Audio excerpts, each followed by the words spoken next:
ఆదికాండము 38వ అధ్యాయము.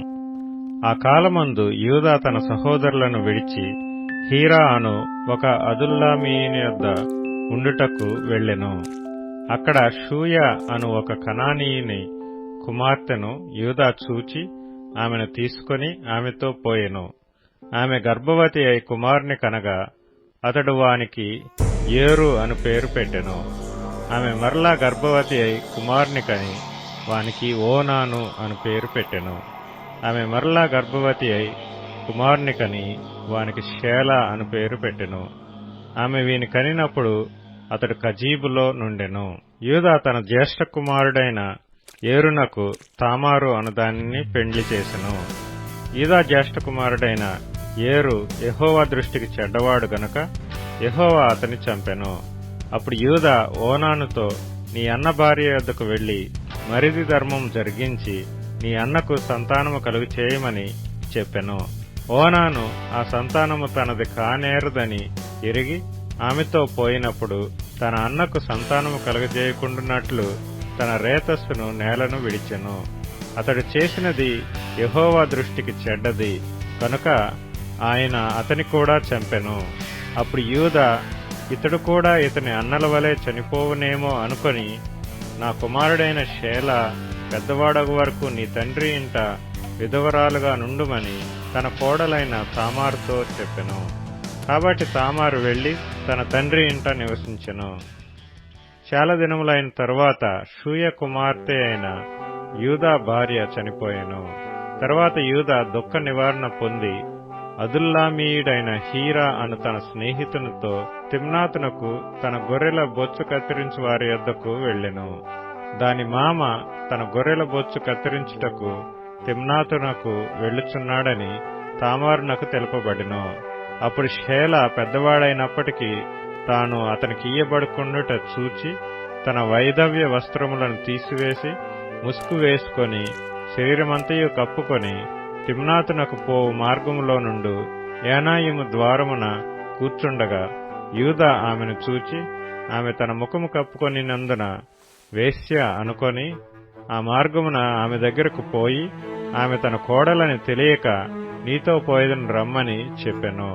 అందుకామె, నీవు నాతో వచ్చిన ఎడల నాకేమి ఇచ్చదవని అడిగెను. అందుకతడు, నేను మందలో నుండి మేకపిల్లను పంపెదనని చెప్పినప్పుడు ఆమె, అది పంపు వరకు ఏమైనా కుదువు పెట్టిన ఎడల సరే అని చెప్పెను. అతడు, నేను నీ యొద్ద ఏమి కుదువు పెట్టవలనని అడిగినప్పుడు ఆమె, నీ ముద్రయు దాని దారమును నీ చేతికర్రయు నని చెప్పెను. అతడు వాటిని ఆమెకిచ్చి ఆమెతో పోయెను.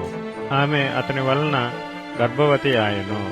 అప్పుడు ఆమె లేచిపోయి తన ముసుగు తీసివేసి తన వైధవ్య వస్త్రములను వేసుకొనెను. తరువాత యూదా ఆ స్త్రీ యొద్ద నుండి ఆ కుదువను పుచ్చుకొనుటకు తన స్నేహితుడగు అదుల్లామీయుని చేత మేకపిల్లను పంపినప్పుడు ఆమె అతనికి కనపడలేదు. కాబట్టి అతడు మార్గమందు ఏనాయిము నొద్ద నుండిన ఆ వేశ్య ఎక్కడనున్నదని ఆ చోటి మనుషులను అడగగా వారు, ఇక్కడ వేశ్య యవతియూ లేదని చెప్పిరి. కాబట్టి అతడు యూదా యొద్దకు తిరిగి వెళ్లి, ఆమె నాకు కనబడలేదు, మరియు ఆ చోటి మనుష్యులు ఇక్కడికి వేశ్య యవతియు రాలేదని చెప్పిరని అనినప్పుడు యూదా, మనలను అపహాస్యం చేసిదరేమో, ఆమె వాటిని ఉంచుకొని నిమ్ము, ఇదిగో నేను ఈ మేకపిల్లను పంపితిని, ఆమె నీకు కనబడలేదు అనెను. రమారమి 3 నెలలైన తరువాత నీ కోడలగు తామారు జారత్వం చేసెను. అంతేకాక ఆమె జారత్వం వలన గర్భవతి అయినదని యూదాకు తెలుపబడెను. అప్పుడు యూదా, ఆమెను బయటకు తీసుకుని రండి, ఆమెను కాల్చివేయవలనని చెప్పెను. ఆమెను బయటకు తీసుకుని వచ్చినప్పుడు ఆమె తన మామ యొద్దకు ఆ వస్తువులను పంపి, ఇవి ఎవరివో ఆ మనుషుని వలన నేను గర్భవతి నైతిని, ఈ ముద్ర, ఈ దారము, ఈ కర్ర ఎవరివో దయచేసి గుర్తుపట్టుమని చెప్పించెను.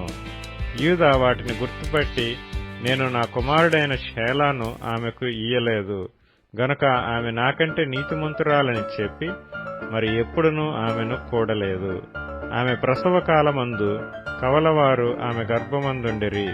ఆమె ప్రసవించుతున్నప్పుడు ఒకడు తన చెయ్యి బయటికి చాచెను గనుక మంత్రసాని ఎర్రనూలు తీసి వాని చేతికి కట్టి ఇతడు మొదట బయటికి వచ్చునని చెప్పెను.